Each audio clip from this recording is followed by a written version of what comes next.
May the fourth be with you. Possa la forza essere con te.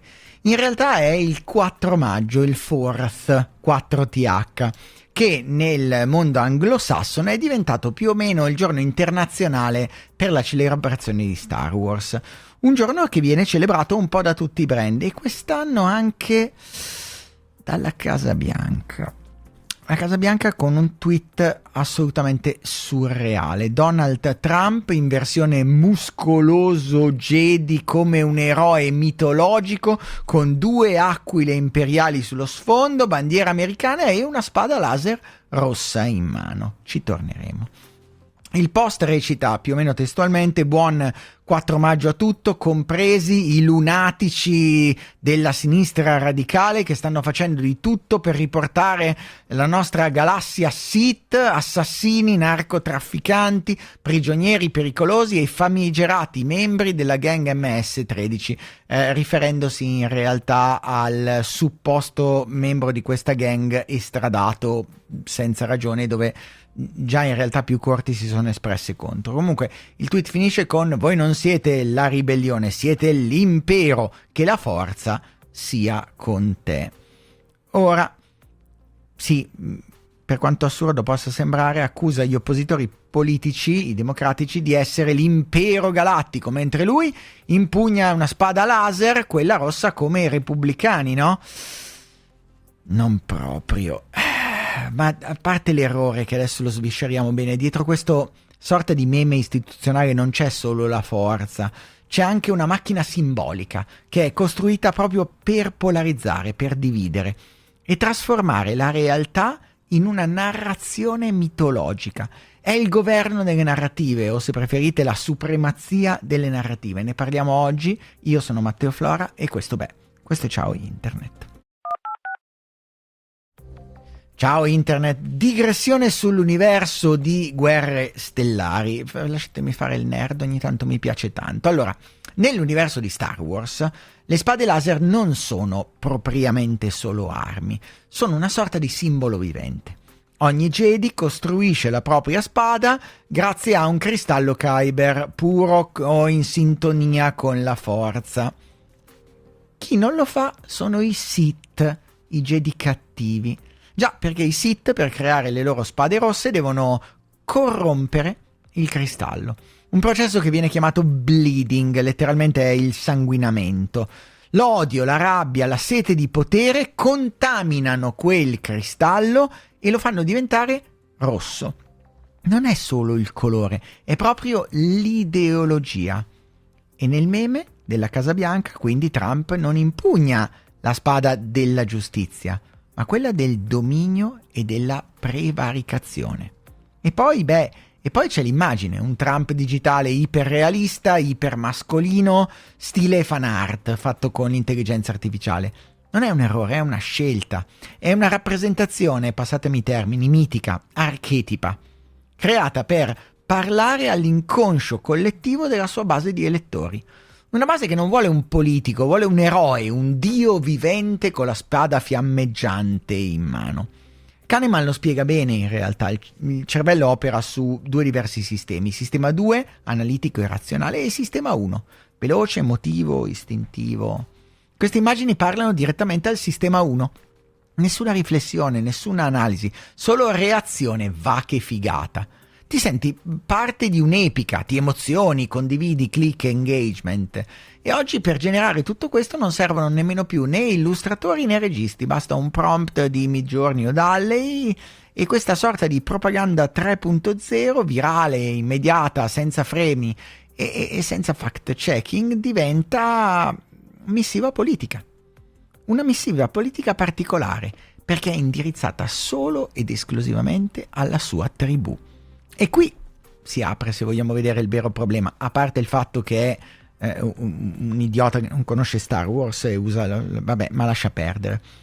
Perché c'è un problema alla base. L'account della Casa Bianca e tutta la Casa Bianca, ve ne sarete accorti, ha smesso di comunicare. Memifica, cioè usa meme.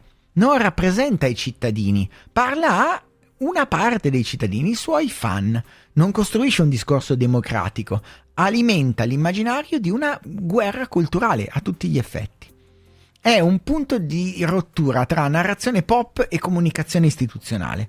Un'istituzione che in teoria dovrebbe per definizione unire, scegliere parole ponderate, parlare anche a chi non l'ha votata perché deve parlare a tutti i cittadini, si traveste da influencer politico e scende nella mischia con la spada sbagliata in mano, con la spada rossa, con quella dei cattivi. E non è un caso, è una scelta deliberata, ce ne parla Sostein. La polarizzazione non è un effetto collaterale, è una strategia. Dividere per consolidare, rinforzare la propria tribù contro un supposto nemico esterno. I democratici dipinti come Sith, anche se tu hai la spada. No, non mi va giù sta cosa della spada. E il nemico esterno, ma ce lo diceva anche Etico, deve essere disumanizzato e ridicolizzato. Ce lo diceva anche Goebbels, ma quello è un altro diverso. Altro che ribelli contro l'impero, è il contrario. È l'impero che però ti dice che tu sei il cattivo. E poi c'è un altro elemento che è sottile ma non proprio, in questo caso è sottile come una trave in un occhio, ma è devastante. L'autodeificazione digitale. Trump diventa o vuole diventare un avatar mitico, non un uomo, ma un simbolo invulnerabile, sovrano, vendicativo. È il passaggio dalla politica a, potremmo definirlo, una sorta di religione visiva. Se il tuo leader diventa un dio, ogni critica diventa eresia. Anche la scelta della spada rossa, che apparentemente è cool, è in realtà un autogol narrativo. Per chi conosce Star Wars, chi la impugna ha già scelto. E ha scelto che cosa? Ha scelto la cosa che hanno scelto i Sith. La fame di potere e il potere sopra la giustizia. Ma nel mondo della propaganda la coerenza narrativa non conta, conta la potenza emotiva del simbolo, la spada del colore dei repubblicani.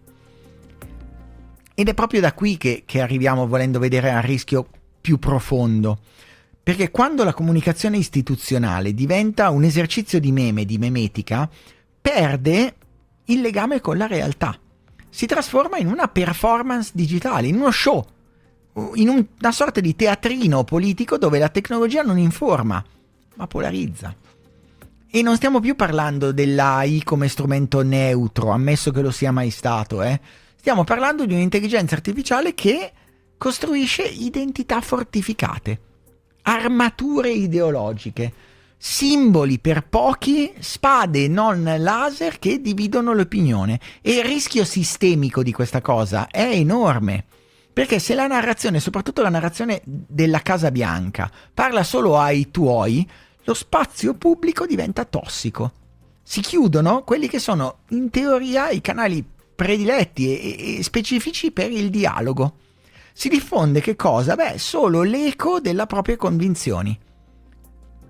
Si trasforma la nazione in una fazione, che sono due cose diverse. E alla fine il vero nemico non è l'altro, è la stessa realtà che viene sacrificata sull'altare di una pisellometria, se volete il termine tecnico, di una viralità. Ok? E le domande da farsi qua non sono solo da nerd, ma sono più da cittadini e cittadini consapevoli. E la domanda è precisa, è dove finisce la comunicazione e dove inizia la manipolazione?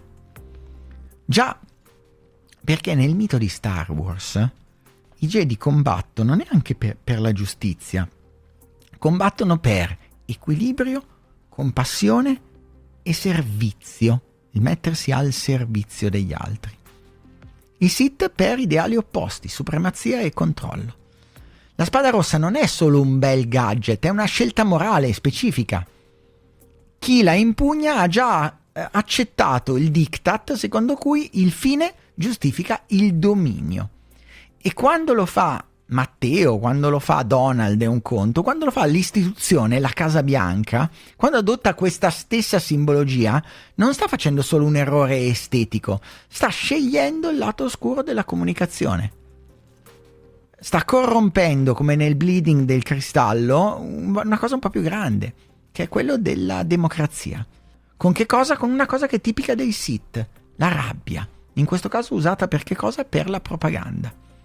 E se la narrazione è solo per la tua tribù, non stai comunicando, stai semplicemente giocando una guerra culturale. E la posta in gioco non è il meme più divertente del giorno, è la salute democratica del paese e di tutti, quando la realtà, quando il paese sono gli Stati Uniti d'America. E più che dirvi di diffidare di immagini eroiche, ipermaschili e sovradimensionate, la cosa che vorrei dirvi è che l'impero non vince quando mette il più figo di tutti, il più muscoloso di tutti. L'impero vince quando nessuno ha più il coraggio di dire che il re è nudo. E forse è il momento di capire che non solo lì, ma in tante democrazie del mondo, il re è nudo. Solo che ci sta così simpatico, o sta così simpatico a un po' di gente, per cui si fa di tutto per non vederlo. Tutto qui. Io sono tornato e ci sono ancora un paio di video da mandarvi nel frattempo, però ci tenevo a fare questo a cavallo del 4 di maggio e tutto qui. Mala tempora current, e fatemi sapere cosa ne pensate e come sempre, e anche stavolta. Ah no, iscrivetevi al canale, dobbiamo arrivare a 100.000, ci stiamo arrivando. E ci serve anche il tuo di contributo. Dai, e come sempre, e anche stavolta, grazie mille per avermi ascoltato. Ed estate parati.